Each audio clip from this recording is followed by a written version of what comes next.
You studied English for years. You watch movies without subtitles. You read articles. You understand grammar. You know hundreds of words. But the second someone looks at you and asks, "So, what do you think?" your brain just stops. Nothing comes out.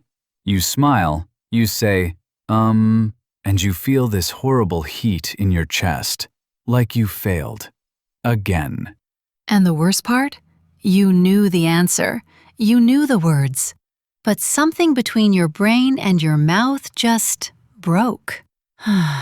If that sounds familiar, this episode is for you. Because today we're going to talk about exactly why that happens. And no, it's not because you're bad at English. The reason is completely different. And once you understand it, everything changes. Okay, so let's name this thing properly. There's actually a term for it. Language teachers call it the gap between passive knowledge and active production. Passive means you can receive. You can read, listen, understand. Active means you can produce. You can speak, explain, respond in real time. Right.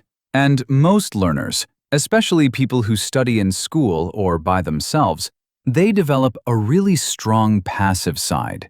They can watch a whole Netflix series and understand 90% of it. But they've never really practiced the active side, the speaking side. It's like going to the gym and only training one arm for 3 years, and then being surprised when the other arm feels weak. That's such a good comparison, because it's not a knowledge problem, it's a muscle problem. Speaking is a skill, and skills need practice, not just study. And here's the uncomfortable part. A lot of people avoid speaking practice exactly because it's hard, because it feels embarrassing. So they read more, they study more grammar, they buy another vocabulary book, when actually what they need is just to open their mouth more often. Let's talk about what actually happens in that moment. Someone asks you a question in English, and your mind goes blank. Why? What's going on in your brain? So there are a few things happening at the same time. First, translation. Most intermediate learners still think in their first language and then translate. So when someone speaks to you, your brain is doing 3 jobs simultaneously: understanding what they said, forming a response in your native language, and then converting it to English. That's exhausting. And it takes time. Time you don't have in a real conversation. And while your brain is doing all that translation work, the other person is just standing there waiting. And then you feel the social pressure. And that makes it worse. Exactly. The second thing is what I call the perfectionism trap. You want to say everything correctly. Perfect grammar, perfect pronunciation, perfect word choice. But that level of monitoring your own speech actually slows you down. Native speakers make grammar mistakes constantly. They use informal language. They pause. They say, you know, or like to fill space. But learners think they have to sound like a textbook. I used to do this. I would literally stop mid-sentence because I wasn't sure if I should say, "I have gone" or "I went." And by the time I figured it out, the moment was completely gone. Yes, and the conversation either moved on or the silence became so awkward that you just laughed it off and said, "Never mind," which felt terrible. So there's the translation problem, there's the perfectionism problem, and then there's a third one: lack of automaticity. This is a psychology term.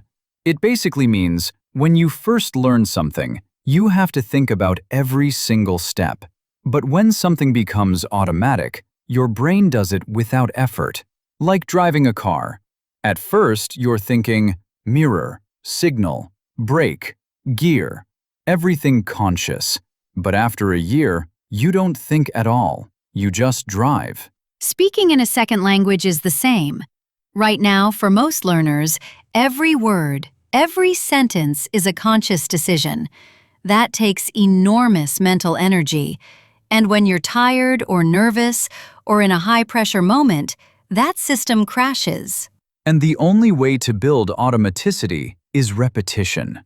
Real, consistent, spoken repetition. Not reading about it, not watching videos about it.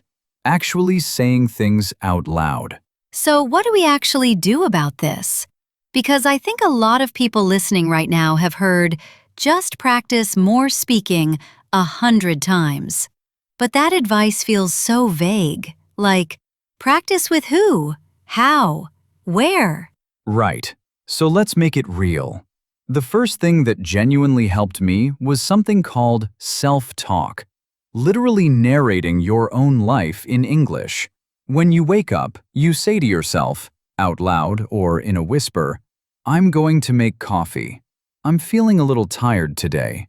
Just narrate. It sounds strange, but it builds that connection between thought and English without any social pressure. Because the reason speaking practice feels scary is usually the audience, the fear of judgment. But when you're alone, there's no audience. You're free to be slow, wrong, weird, and that freedom is actually where real learning happens. The second thing, and this is something most people completely underestimate, is shadowing. You take audio in English, you listen to a sentence, you pause, and you repeat it. Not just the words, the rhythm, the sound, the emotion. You copy it completely. This trains your mouth, your breath, your speed, all at once. And over time, your mouth becomes more comfortable with English sounds. The words start coming out faster, more naturally, because your body has practiced them so many times. And then, this is the big one. You have to get comfortable with imperfection. Not comfortable with staying bad. Comfortable with being imperfect right now while you improve. There's a big difference. Progress doesn't look clean. It looks like broken sentences, wrong verbs, awkward pauses. And then, slowly, it gets better. Speaking of which, we hear from so many listeners who say their biggest fear is sounding stupid. And I just want to say this clearly. The people who respect you most are not judging your grammar. They're judging your courage to try. Every person who speaks a second language started exactly where you are right now. All right, here's your challenge for this week. We're calling it the 2-minute monologue. Every morning, before you look at your phone, just talk. In English, out loud. About anything. What you dreamed, how you're feeling, what you're going to do today. Set a timer for 2 minutes. Don't stop. Don't edit yourself. Just speak. If you run out of things to say, describe the room you're in. Describe what you can see outside the window. It doesn't matter what. What matters is that your mouth is moving and English is coming out. Do this for 7 days. That's it. And notice what happens by day 7 compared to day 1. You will be surprised. Let's do a quick recap of what we covered today. Understanding English and speaking English are two completely different skills. Most learners build their passive skills but neglect the active ones. The main reasons you go blank are translation dependence, perfectionism, and lack of automaticity. The solution is not more study. It's more speaking, especially low-pressure, consistent, daily speaking. Self-talk, shadowing, and accepting imperfection are 3 tools that genuinely work. And your challenge is the 2-minute monologue. 7 days, starting tomorrow morning. Now let's go through our vocabulary section. 10 useful words from today's episode, with meanings and example sentences. Word 1. Passive. Meaning, receiving information without actively doing anything. Example, her passive vocabulary is very large. She understands a lot, but rarely uses those words in conversation. Speaking question, what activities help you build passive English skills? Word 2, automaticity. Meaning, the ability to do something without thinking about it. Example, After months of practice, speaking in English started to feel like automaticity, natural and effortless. Speaking question: is there something you do automatically now that was difficult when you first learned it? Word 3. Perfectionism. Meaning, the need to do everything perfectly, which can slow you down. Example: her perfectionism made her afraid to speak because she didn't want to make any mistakes. Speaking question: do you consider yourself a perfectionist? How does it affect your learning? Word 4. Simultaneous. Meaning, happening at the same time. Example: listening and translating simultaneously is very tiring for the brain. Speaking question: what tasks do you find difficult to do simultaneously? Before we go, here's what we want you to take away from today. You are not broken. You are not bad at English. You have just been practicing the wrong muscle. The fact that you understand so much already means you have an incredible foundation. Now it's time to build on it, not by studying harder, but by speaking more. A little bit every single day. There will be moments when you stumble, when the words don't come out right, when someone misunderstands you. That is not failure. That is the process. That is what learning looks like on the inside. Keep going. Keep talking. Your voice in English, it's already in there. You just need to let it out.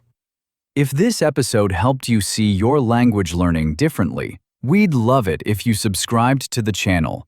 It helps us keep making content like this for learners who are serious, who are trying, and who deserve more than just another grammar lesson. We'll see you in the next episode. Until then, speak something today. Even if it's just 2 minutes. Especially if it's just 2 minutes.